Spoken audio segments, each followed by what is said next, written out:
வீட்டுக்கு வந்து தமிழ்கிட்ட வேலை கிடச்சிச்சானா அவங்க அம்மா கேட்க, இல்லைம்மா அந்த வேலை செட் ஆகுதுன்னு நினைக்கிறேன், வேறு வேலை தேடிக்கிறேன் அப்படின்ற மாதிரி சொல்லிடுறாங்க. அதுக்கப்புறமா இந்த மாதிரி அவங்க தங்கச்சி இசை வந்துட்டு ஒரே ரொம்ப இது பண்ணிட்டான்னு சொல்லிவிட்டு அவங்க தங்கச்சி வந்துட்டு சொல்கிறாங்க. என்ன ஆச்சுடின்னு சொல்லி கேட்க, இந்த மாதிரி போயிட்டா கரெக்டாக கார் இது பண்ண வர நேரத்தில் ஒருத்தவங்க வந்து காப்பாற்றினாரு அப்படின்னு சொல்லிட்டாங்க.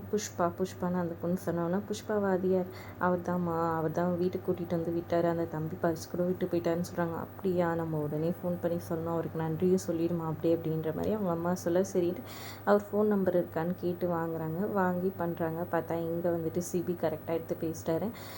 புஷ்பா சாரான்னு சொன்னோடனே, புஷ்பாவா அப்படின்னு யோசிக்கிறாங்க. ஓ, இசை பாப்பாவோட சொந்தக்காரன். நான் அவங்க அக்கா பேசினேன் காலையில். நீங்கள் தான் கூட்டிகிட்டு வந்து விட்டீங்களா, இசையை காப்பாற்றிங்களா, ரொம்ப தேங்க்ஸ் அப்படின்ற மாதிரி சொல்லிடுறாங்க. பரவாயில்லைங்க, இருக்கட்டும்னு சரி சொல்கிறாங்க. உங்கள் பர்ஸ் இங்கே தான் இருக்குன்னு சொல்ல, சரி நாளைக்கு காலைல வந்து நான் வாங்கிக்கிறேன் அப்படின்ற மாதிரி சொல்லிடுறாரு. அதுக்கப்புறம் இங்கே பார்த்தீங்கன்னா சிபியோட மாமா வந்துட்டு வீட்டுக்கு ஒரு 3-4 பேரை வர வச்சுருக்காரு. அவங்க வந்துட்டு ஆசிரமத்துக்கான அந்த டெண்டர் விஷயமா பேசிகிட்ருக்காங்க. அவங்க அத்தை வந்துட்டு ஓகே சொல்லிட்டாங்கன்னா எங்களுக்கு டெண்டர் கிடைக்கும், நீங்களும் வந்துட்டு அந்த இதுவெல்லாம் வந்துட்டு மளிகை இதுவெல்லாம் எடுத்துக்கலாம், உங்களுக்கும் லாபம் கிடைக்குன்ற மாதிரி சொல்லிகிட்ருக்காங்க.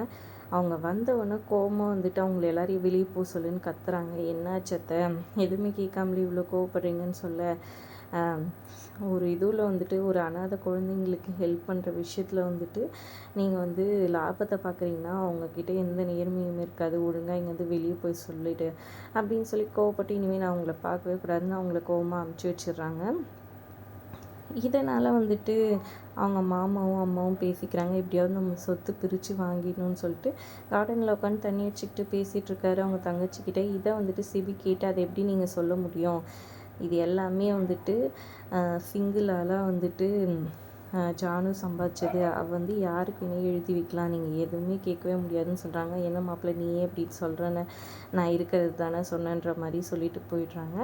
அதுக்கப்புறம் இங்கே பார்த்திங்கன்னா சிபியோட கேர்ள் ஃப்ரெண்டும் அவங்க மாமா பொண்ணும் 2 பேரும் ஒன்றா சேர்ந்து வந்துட்டு அவங்க மாமா பொண்ணு சமைக்கிறத பார்த்தோன்னே வந்துட்டு சிபிக்காக நானும் சமைக்க போகிறேன்னு சொல்லிட்டு நம்ம கேர்ள் ஃப்ரெண்டும் வந்துட்டு இறங்கிறாங்க. 2 பேரும் மாறி மாறி சண்டை போட்டு அடிச்சுட்டு சமைச்சிடுறாங்க. சமைச்சிட்டு கொண்டு வந்து சிபி கிட்ட மாறி மாறி ஊட்ட ட்ரை பண்ணுறாங்க. சிபி வந்ததில் வேணான்றாரு.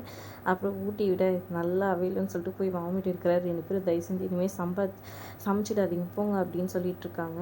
முன்னால் தாண்டி அப்செட் ஆச்சு, அவருக்கு உடம்பு சரியில்லை அப்படின்ட்டு 2 பேரும் மாறி மாறி இது பண்ணிக்க. இதை வந்து ஜானு பார்த்துறாங்க. கிச்சன் ஃபுல்லாக அசிங்கமாக அங்கங்கே போட்டு வச்சுக்கிட்ட பார்த்தோன்னே, என்ன பண்ணி வச்சுருக்கீங்க, எனக்கு கிச்சன் கோயில் மாதிரி, ஒழுங்கு மரியாதை இங்கே வெளியே போங்கன்னு சொல்லிட்டு திட்டுறாங்க.